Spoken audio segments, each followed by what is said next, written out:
अवतार मेहर बाबा की जय। अवतार मेहर बाबा की जय। अवतार मेहर बाबा की जय। సాధారణంగా బాబా ప్రేమికులమైన మనమంతా కూడా సంస్కారాల గురించి ముచ్చరించుకోవడం తరచూ జరుగుతూ ఉంటుంది. ముఖ్యంగా ఎవరికైనా కష్టం కలిగితే వారి సంస్కారాలు అలా ఉన్నాయండి అనేటువంటి వ్యతిరేక భావంతో చెప్పుకోవడం జరుగుతుంది. కానీ ఇవి ఆత్మ యొక్క ప్రయాణానికి ఎంత ఉపయోగకరం అనేది బాబా వివరించిన విషయాన్ని ఈరోజు ముచ్చరించుకున్నాం. ఆత్మ ప్రయాణం అంటే ఎరుకలేని భగవంతుడు తాను భగవంతుడు అని తెలుసుకోవడమే. దానికి చేసినటువంటి ప్రయాణమే ఆత్మ ప్రయాణం. మన సోదరు చెప్పినట్టు ఈ అవతార కాలంలో మెహర్ బాబాగా వచ్చినప్పుడు సంస్కారాల గురించి బాబా చెబుతూ ఇలా అన్నారట, అంతక్రితం ఏ అవతార కాలంలో కూడా ఇంత ఎక్కువగా నేను సంస్కారాల గురించి చెప్పలేదు అని. అలాగే ఈ అవతార కాలంలో నేను చెప్పిన ప్రతి వివరణకు ఆధారం కూడా సంస్కారాలే అన్నారు. అయితే ఈ సంస్కారాలు అంటే ఏమిటి? మనం ఏ పని చేసినా మంచి కానీ చెడు కానీ ఆ పని యొక్క అనుభవపు ముద్రలు మన మనస్సుపై ముద్రింపబడతాయి. వాటినే సంస్కారాలు అంటారట. అయితే మంచి చెడు అని ఇప్పుడు అన్నాను కదా, అంటే మంచి పనులు చేస్తే మంచి సంస్కారాలు, చెడు పనులు చేస్తే చెడు సంస్కారాలు. ఏ పని చేసినా సంస్కారాలే. మనం పడుకున్నా, కూర్చున్నా, భుజించినా, ఏం చేసినా, నిద్రపోయినా, లేచినా అన్నిటికీ కూడా కారణం సంస్కారాలు. బాబా అన్నాడు, నువ్వు నిద్రపోయినప్పుడు మేలుకొల్పోయేది కూడా సంస్కారాలే. సంస్కారాలే చెప్తే మమ్మల్ని ఖర్చు చేయి, మమ్మల్ని ఖర్చు చేయి. ఏమిటి ఖర్చు చేయడం అంటే ఏమిటి? దీనికంటే ముందు బాబా చెప్పారు, ఈ స్థూల ప్రపంచంలో అధమ సంస్కారాలు ఎరుపు రంగుగా మనం గుర్తించవచ్చు. అలాగే ఆధ్యాత్మిక ఉన్నతిని సూచించేవి నీలిరంగు, ఆకాశ నీలిరంగు అన్నారు. సప్తవర్ణ పతాకంలో మనం తరచుగా ఈ విషయాల్ని తెలుసుకుంటూనే ఉంటాం. ఈ సంస్కారాలు ఎందుకు ఏర్పడతాయి? అవి మనకి బంధనాలుగా ఎలా తయారవుతాయి? వాటిని మనం ఖర్చు చేసుకుంటూ ఎలా తగ్గించుకోవాలి? ఈ విషయాలన్నీ ఇప్పుడు చూద్దాం. ఈ సంస్కారాలు ఎలా ఏర్పడతాయంటే బాబా చెప్పారు చాలా వివరంగా. ఏ పని చేసినా నీ మనసుపై ముద్రలు పడతాయి. కాబట్టి ప్రతి జన్మలో కూడా, ఈ జన్మ నా జన్మ ఉంది, నా జన్మ అంతా కూడా గత జన్మలో నేను చేసినటువంటి పనులకు ఆధారంగా, దాన్ని ఆధారంగా చేసుకుని ఈ జన్మ నాకు ఇవ్వబడింది. అంటే దాని మోస ఈ జన్మ అన్నమాట. అలాగే అవి నాకున్న పాత సంస్కారాలను నేను ఖర్చు చేసుకుంటున్నప్పుడు కొత్త సంస్కారాలు కూడా కలుగుతాయి. అంటే ప్రతి వ్యక్తి జీవితంలో కూడా 2 సీడీలు రన్ అవుతూ ఉంటాయి. ఒకటి ప్లే అవుతుంది, పాతది సినిమా లాగా మన ఎదురుగా మనం జీవించే జీవన విధానం తెలియజేస్తుంది, గత జన్మ సంస్కారాలను. అలాగే మనకు పోగయ్యే సంస్కారాలు రికార్డ్ అవుతూ ఉంటాయి మరొక సీడీలో. ఈ సీడీ ఏమవుతుంది, మరు జన్మకి ఆధారం అవుతుంది, అక్కడ ప్లే అవుతుంది. మరల కొత్త సంస్కారాలు రికార్డ్ అవుతూ ఉంటాయి. 2 సీడీలు ప్లే అవుతూ ఉంటాయి. బాబా చెప్పారు, ఇదంతా కూడా కర్మశాస్త్రం ప్రకారం జరగవలసిందే. కర్మశాస్త్రం అంటే ఏమీ కాదు, ఈ మాయా సృష్టి నడవడానికి భగవంతుడు ఏర్పరిచినటువంటి చట్టం. దీని ప్రకారమే జరిగి తీరుతుంది. ఉదాహరణ తీసుకోవచ్చు, మిరపకాయ బజ్జీ తినాలని నాకు అనిపించింది. మిరపకాయ బజ్జీ తింటే నోరు మంట తప్పదు, కడుపు మంట తప్పదు. అంటే తినడమా తినకపోవడమా అనేది నిర్ణయించుకోవాల్సింది మన చేతిలో ఉంది. నిగ్రహించుకుని అక్కడికి వెళ్ళిపోతే ఇవి 2 తప్పించుకోవచ్చు. లేదు నేను తినాలనుకుంటే తినేసేసి 2టిని భరించేయవలసి ఉంటుంది. ఈ సంస్కారాలు నాకున్నటువంటి గత జన్మలో నేను చేసినటువంటి క్రియలకు ఆధారమే సంస్కారాలు. అవే సంస్కారాలు, అవే నా ఈ ప్రస్తుత జీవితానికి మూల కారణం అని మనం చెప్పుకున్నాం కదా. ఇప్పుడు మనం ఈ రోజు జరుపుకునేటువంటి స్త్రీల సహవాస కార్యక్రమంలో మనందరూ తెలుసుకోవాల్సింది ఏంటంటే, ఒక స్త్రీగా మనకి కలిగే అన్ని సంబంధాలు కూడా భర్త, పిల్లలు, తల్లిదండ్రులు, మనవలు, అల్లుళ్ళు, కోడళ్ళు, మీరు ఏదైనా తీసుకోండి, అన్నీ కూడా మన సంస్కారాన్ని బట్టే మనకి కలుగుతాయి. ఆ సంబంధ బాంధవ్యాలన్నీ కూడా మనం గత జన్మ నుండి కూడా తెచ్చుకున్నవి మాత్రమే. ఇంకా వీటి గురించి చెప్తూ బాబా చెప్పారు, ఒక వ్యక్తి ఉన్నాడు, వివాహం లేకండి. కారణం ఏమిటన్నారు, ఆ మ్యాచింగ్ సోల్ ఏదైతే అతనికి భారీగా రావాలో ఆ ఆత్మ ఇంకా సిద్ధం కాలేదు. అంటే గత జన్మలో మరణించి ఇతనికి ప్రస్తుతం రెడీ కావాల్సి ఉంది. ఆ రెడీ కావడానికి వెయిట్ చేయాలి. ఆ అకౌంట్, ఆ మ్యాచింగ్, ఇవన్నీ ఆయన ఒక్కడే చేయగలరు, ఎవరి వల్ల సాధ్యం కాదు. అలాగే ఒక వ్యక్తికి పిల్లలు లేకయ్యారంటే ఆ సోల్ ఇంకా రెడీ కాలేదు. ఆ సోల్ రెడీ అయ్యే వరకు 3 ఏళ్ళు, 4 ఏళ్ళు, 6 ఏళ్ళు వెయిట్ చేయక తప్పదు. అలాగే ఇంకా చెప్పారు, సోల్స్ కొన్ని కలిసి ప్రయాణిస్తాయి. ఆ కలిసి ప్రయాణించడంలో నాకు గత జన్మలో తండ్రి ఈ జన్మలో నా కడుపును కుమారుడే పుట్టాడు, నా తల్లి నాకు కోడలే రావచ్చు, ఎలా అయినా రావచ్చు. అయితే మనకు తెలియదు కదా, ఒక జన్మ అయిపోగానే బాబా అన్నారు, నేను నువ్వు చేసిన గత జన్మలో చేసిన పనులన్నిటికీ క్యాప్ పెట్టేస్తాను. క్యాప్ పెట్టేకపోతే ఈ ప్రయాణం నీకు ఆటంకం అయిపోతుంది, సాఫీగా నడవలేదు. ఎలాగా, నాకు నా భర్త తీసుకున్నాం, గత జన్మలో నన్ను మర్డర్ చేసిన వ్యక్తి నాకు ఈనాడు భర్తగా వచ్చాడు అనుకున్నాను. నేను ఆయన ఎలా ప్రేమిస్తాను, ఆయనతో ఎలా జీవించగలను, చాలా కష్టమైపోతుంది. అందుకని బాబా అన్నారు, నేను క్యాప్ పెట్టేస్తాను, అక్కడితో అది క్లోజ్. ఇక్కడ మళ్ళా కొత్త జీవితం, కొత్త ప్రయాణం జరుగుతూ ఉంటుంది. అయితే ఇంకా బాబా చెప్పాడు చాలా విషయాలు ఈ కర్మ పునర్జన్మ గురించి. ఎందుకు మనం ఇన్నిసార్లు పుట్టాలి, మరణించాలి, పుడుతున్నాం చస్తున్నాం కారణం ఏమి? అయితే బాబా అన్నారు, మానవునిగా ఆత్మ పరిపూర్ణ రూపం దాల్చిన తర్వాత దానికి వచ్చినటువంటి చైతన్యం ఏదైతే ఉంటుందో అది భగవంతుని యొక్క ఎరుకను పొందడానికి, బ్రహ్మానుభవం పొందడానికి రెడీ. కానీ ఈ ఆత్మకున్నటువంటి నేను ఫలానా అనేటువంటి పరిమిత తత్వం ఏదైతే ఉందో అది ఆటంకంగా నిలబడి మనకి బంధనాలను కలిగిస్తూ భగవంతుని వైపు కాకుండా మాయ వైపుగా ఉండేటట్లుగా చేస్తుంది. కానీ ఈ మాయా బంధనాలు ఇందులోనే కొట్టుపెట్టాడు ఉన్నప్పుడు ఎవరికి అవతారం గురించి తెలియదు, భగవంతుని గురించి తెలియదు. వాళ్ళదేమిటి ప్రయాణం? ఆత్మ జరుగుతుంది 84 లక్షలు లెక్క ప్రకారం జరిగి తీరవలసిందే. ఆత్మ ప్రయాణంలో మానవునిగా జన్మించిన తర్వాత 84 లక్షల జన్మలు గడిస్తేనే కానీ భగవంతుని వైపు మరలే ఛాన్స్ ఆత్మకు కలుగుతుంది. ఈ సంస్కారాలు ఎలాగ వీటి నుంచి బయటపడాలి?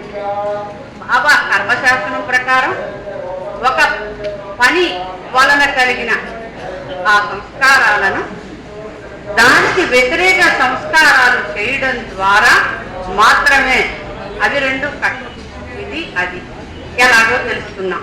బాబా ఒక చక్కటి ఉదాహరణ ఇచ్చారు. ఒక జిడ్డుగా ఉన్న గిన్నె ఉంది, జిడ్డు లేనటువంటి పొడి మట్టిని ఆ జిడ్డు మీద జల్లి నీ చేత్తో రుద్దితే ఆ జిడ్డు మట్టి రెండు పడు.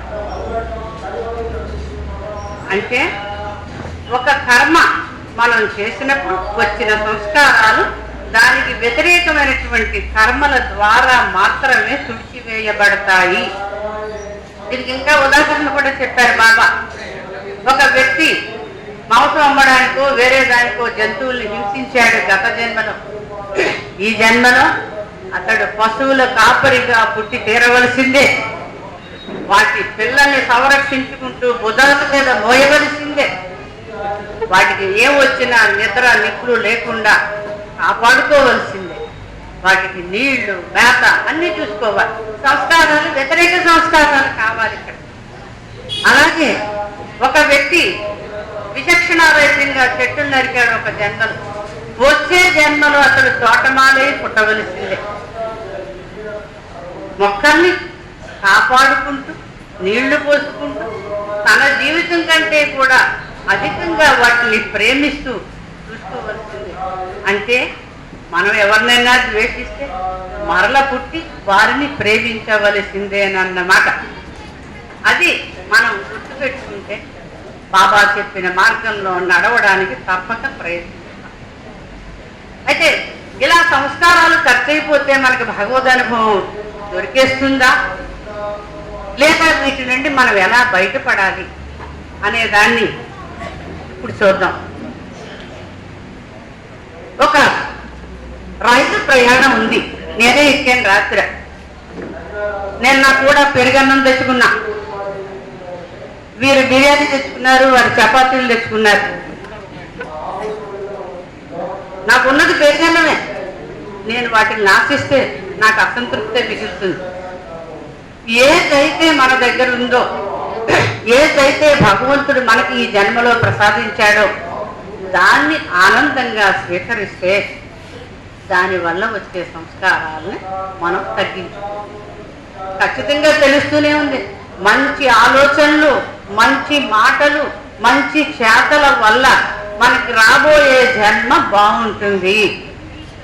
ఈ జన్మలో చెడ్డ ఆలోచనలు, చెడ్డ మాటలు, చెడ్డ పనులు చేయడం వల్ల దుఃఖం తప్పదు అనేది క్లియర్గా తెలుసు.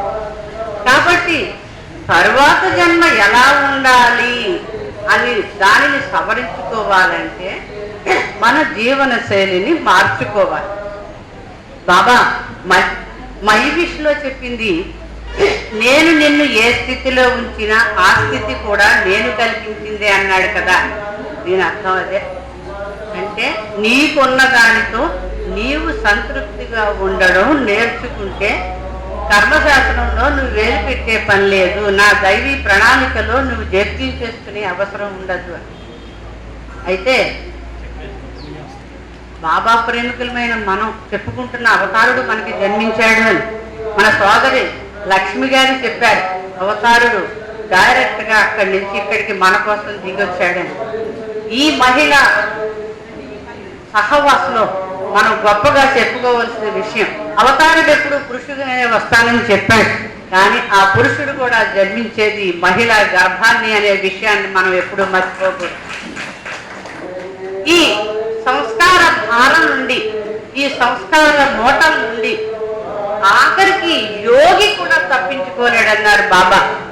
ఒక యోగి సర్వం పరిత్యజించి ఎక్కడికో పోయి ఉన్నాడు, భగవద్ ఆరాధనలో ఉన్నాడు, అన్ని రకాల సాధనలు చేస్తూ ఉన్నాడు. అయినప్పటికీ అతడికి ఈ జన్మ మరణాల నుండి విడుదల లేదు. ఎందుకని? ఆయన ఖర్చు చేయవలసినటువంటి మూట వెనకాల ఉంది. ఆ మూట ఖర్చు అయితేనే అతడు భగవంతుని వైపు పయనించగలడు. దీనికి బాబా చెప్పిన ఒక చక్కటి కథ ఉంది. భగవంతుడు ఎంత చక్కటి అకౌంటెంటో, ఎవరికి ఎవరితో మ్యాచ్ చేయాలి, ఏ సంస్కారాలు గలవానికి ఏ సంస్కారాలు గలవానితో కలపాలి, ఇవన్నీ కూడా చాలా చక్కగా చేసేస్తాడు ఆయన. ఎలాగా? ఒక వ్యక్తి 99 హత్యలు చేశాడు. తెలుసుకున్నాడు తన తప్పుని. ఒక గురువు యొక్క సాన్నిధ్యాన్ని చేరుకున్నాడు. భారం అంతా గురువుపై వేసేశాడు. ఆయన ఒక దగ్గర కాపలా పెట్టారు. ఒక సైనికుడు 100 మందిని సంహరించాలి అనేటువంటి వార్తని మోసుకొస్తూ వస్తున్నాడు. గురువు ఎలాంటి భావనతల్లో కల్పించాడంటే అతన్ని ఆ క్షణమే చంపేశాడు. ఈ రియలైజ్ అయినటువంటి అలా చేసేటంతా ఏమైంది? 100 చెడు సంస్కారాలు, 100 మంచి చెడు సంస్కారాలు. అతను 100 మందిని చంపబోయాడు కదా. అలాగే సంస్కారాల రెండింటినీ కూడా సమతౌల్యం చేసేసి తన వద్దకు లాగేస్తున్నాడు. అంటే ఆ మ్యాచ్ చేసేటప్పుడు ఆయన న్యాయం ఎలా ఉంటుంది అనేది ఒక్కసారి ముచ్చటించుకుందాం. నాకు 500 టన్నుల మంచి సంస్కారాలు, 500 టన్నుల చెడు సంస్కారాలు ఉన్నాయనుకున్నాం. వీరికి అలాగే ఉన్నాయి. అయితే నాకు మొట్టమొదటి జన్మ అంతా దుఃఖమే, వారికి మొట్టమొదటి జన్మ అంతా ఆనందమే. ఇది చూసి ఇదేమిటి అన్యాయం, భగవంతుడు ఎలా చేశాడు అనుకోవడానికి లేదట. ఎందుకంటే ఇంకా బోల్డంత ప్రయాణం ఉంది. ఇప్పుడు ఆవిడికి సుఖం ఉన్నా రేపు దుఃఖం రావచ్చు, నాకు ఇప్పుడు దుఃఖం ఉన్నా రేపు సుఖం రావచ్చు. అంటే ఆయన జస్టిస్లో ఏ మాత్రం కూడా పక్షపాతం ఉండదు. ఏ టైంకి ఎవరికి ఏది ఇవ్వాలో అది తీరుతాడు. అవతారుడు లభించినటువంటి బాబా ప్రేమికులు ఒక్కటి గ్రహించారు. బాబా అన్నాడు, నేను అవతారుణ్ణి కాబట్టి తాళం తిప్పితే జరగంది లేదు. ఆ తాళం తిప్పించుకోవాలంటే అర్హత మనకుందా? నా గురించి ఆయన తాళం తీయాలంటే నేను కదా అర్హత సంపాదించాలి. అర్హత సంపాదించడం ఎలాగ? బాబా అన్నారు, నన్ను నీవు భగవంతునిగా విశ్వసించి అధికాధికంగా ప్రేమించి ఆయన పైన పూర్తిగా ఆధారపడి నీవు తప్ప నాకు ఇంకేమీ వద్దు అనే స్థితికి నువ్వు చేరుకుని, అది కూడా చెప్పారు బాబా. ఒక తేలు పుట్టింది నాకు, ఆ తేలు పుడితే విపరీతమైన బాధ. ఆ బాధ నుండి ఏ క్షణాన్ని నేను తప్పించుకుంటానా అని తప్పిస్తాను. నాకు అప్పుడు పంచపక్ష పర్వాణాలు భోజనం పెట్టినా వద్దు. ఈ బాధ ఫస్ట్, ఈ బాధ తగ్గాలి. ఎన్ని ఖరీదైన బట్టలు తెచ్చినా వద్దు, ఈ బాధ కావాలి ఫస్ట్. అట్లా మొత్తం భక్తులు ఏ విధంగా అయితే ప్రపంచాన్ని తృణప్రాయంగా పక్కకి తోసేసి ఆ ప్రభువుకే పెద్దపీట చేశారో అలా మనం చేయగలిగినప్పుడు మనకి ఎంత పెద్ద గడ్డి మేటు లాంటి సంస్కారాలు ఉంటున్నా ఒక్క అగ్గిపుల్ల ఆయన గీస్తే క్షణాల్లో బస్తీ పట్టణం కాక తప్పదు. అగ్గిపుల్ల ఆయన దగ్గర ఉంది, మీ దగ్గర నా దగ్గర లేదు, ఆయన దగ్గర ఉంది. ఆయన దాన్ని వెలిగించాలంటే మనకు అర్హత కావాలి.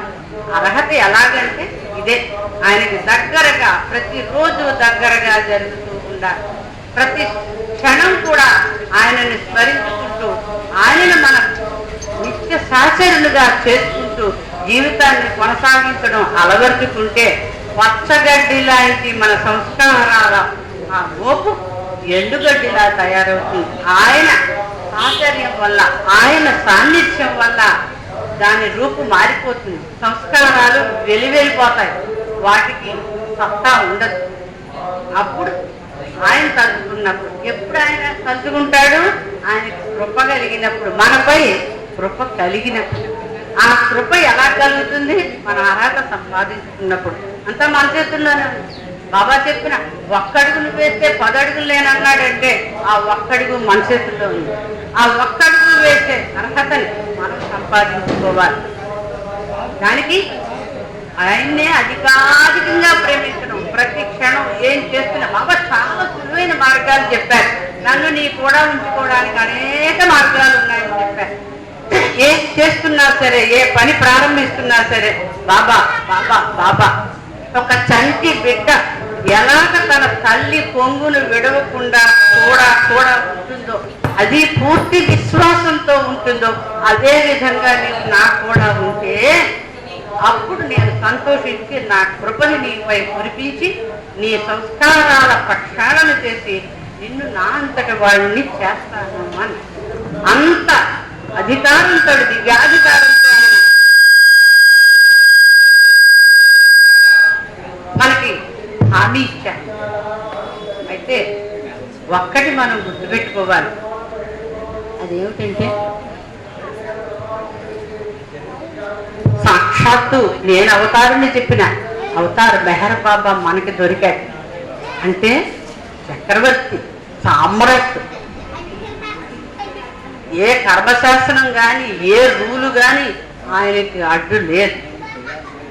ఆయనే సర్వోన్నతుడు.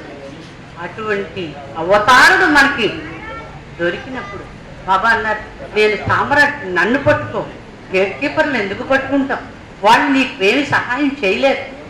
నాతో పరిచయం ఏర్పడిన తర్వాత గేట్ కీపర్తో మాట్లాడితే నాకు చాలా బాధేస్తుంది. ఎందుకంటే నువ్వు నా ఫ్రెండవు కదా, మళ్ళా వాటితో మాట్లాడతావేంటి? అందుకని నీవు ఏమైపోయినా సరే, చచ్చిపోయే స్థితి వచ్చినా సరే నా పాదాలని వదిలిపెట్టకు.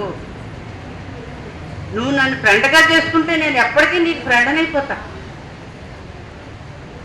అలాంటి సాహచర్యాన్ని మనం బాబాతోటి ఏర్పరచుకున్న నాడు ఈ సంస్కారాలు మనల్ని ఏమీ చెయ్యలేవు. కానీ బాబా చెప్పిన మార్గం ఉందే, అది సంస్కారాలు రాకుండా చేసే మార్గం.